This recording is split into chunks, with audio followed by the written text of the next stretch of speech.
Yeah. TikTok है, I would watch it.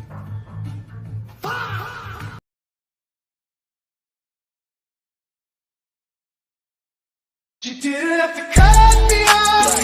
Think I like it never happened before we were nothing. What is the difference between the Freemasons and the Illuminati?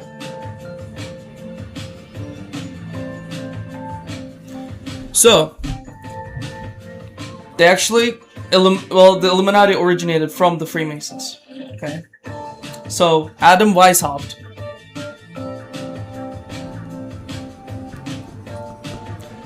created a sect of Freemasonry in the form of the Illuminati. What is the difference? Well, Freemasons trace their origins back to Hiram Abiff, to cut the long story short, and the cosmic pillars of Joachim and Boaz. The idea is that the way Solomon built the temple through the knowledge of Hiram Abiff and the ancient Egyptian mysteries that were used to do so are kept in esoteric secret in the form of Freemasonry. In the late 18th and 19th centuries, Freemasonry became associated with the ruling class of the day. And it started to attract fairly materialistic people who lost their ways with the spirit realm. That was led by Weishaupt, who used the institution of the Freemasonry to create a leadway to the Illuminati, who were more obsessed with controlling the material realm using the knowledge gained from the Freemasons. Okay, so Freemasonry is spiritual and cyclical, with the origin that I talked about, with a heavy emphasis on eschatology and the building of the temple. So the Freemasons, they want to build the third temple also. Okay. Like another similar religious group, they're very obsessed with building a third temple because that is the origin story of their existence. They want to rebuild it again. And that has Talmudic Judaistic undertones, okay?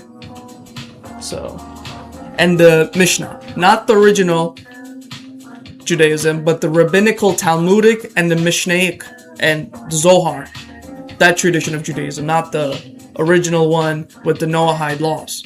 We're talking about the Talmudic and Mishnah rabbinical, end of the world, Mashiach Judaism, Zionism, in its political form, okay? So their leading book is the Zohar and the Talmud. Jewish undertones, this Judaism. Illuminati, on the other hand, is a completely different animal. However, it uses the institutions of Freemasonry to get to power, and it's very materialistic. And it takes on every materialistic realm possible, from music to government to all avenues of economic prosperity. Illuminati tries to conquer. Why? Because it's materialistic. Real Freemasons don't like the Illuminati. Okay, so Weishaupt starts this, and it spreads. Right when America was founded by Freemasons. Oh, I'll dedicate another video to this, but America is not a Christian country; it's a Freemasonic country, as Masonic as it possibly can get. Christianity is also Freemasonic, but we'll talk about that later. So, Illuminati, it's materialistic.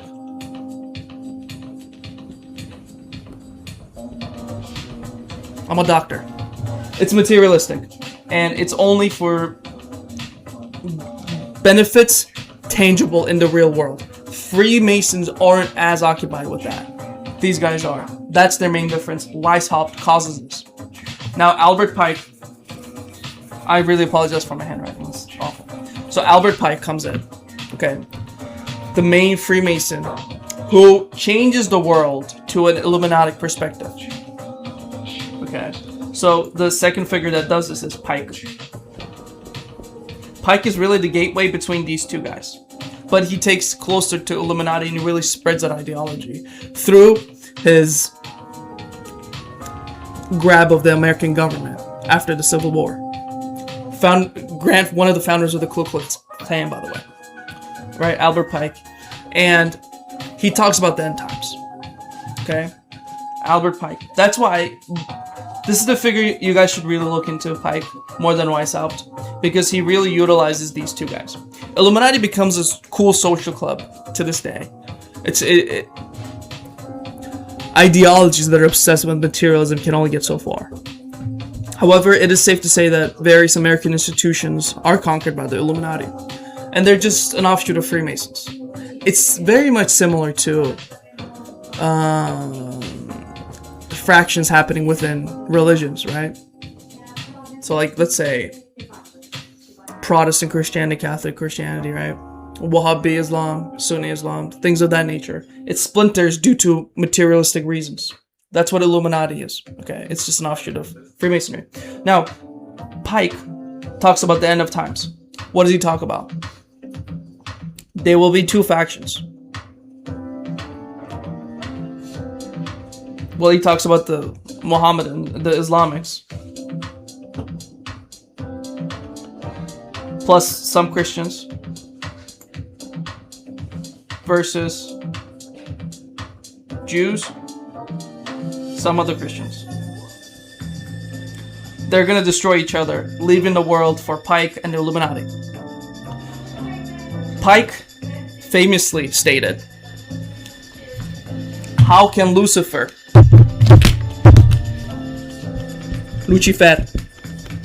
how can the light bringer fare to bring light? How can the light bringer be bad? He poses that question, and it's an interesting question because it makes someone think. So, the worldly god of Pike is the Gnostic Lucifer, the light bringer, Prometheus. This is different from the devil and the shaitan. It's another manifestation of it. This is a very interesting concept to understand. If you read the Bible today, Lucifer is different from the devil. And this is, you must understand this. Lucifer is the physical, worldly manifestation of the devil, who is the Antichrist. That's what Pike talks about. That is the worldly god of the Illuminati. They worship Lucifer. Okay? They worship Lucifer. And materialistic god of the world, because it's rooted in Gnosticism. That's the difference. Okay? Whereas, this is the Antichrist in Christianity and in Islam. And this is the Mashiach.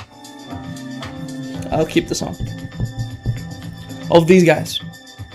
This alliance has formed within the evangelical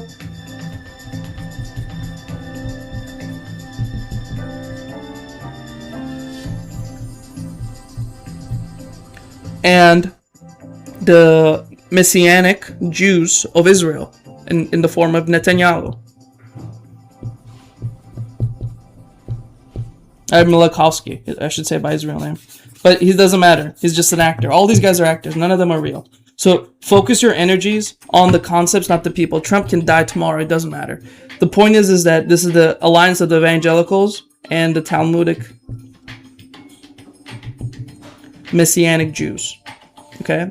This is the alliance versus the normal Christians and Muslims. This is the end of the world scenario that Pike talked about. Now, if enough people believe in this scenario, it will happen. It doesn't matter if you're an atheist. It doesn't matter if you're some sort of, oh, I'm undecided, I'm on the sidelines. No.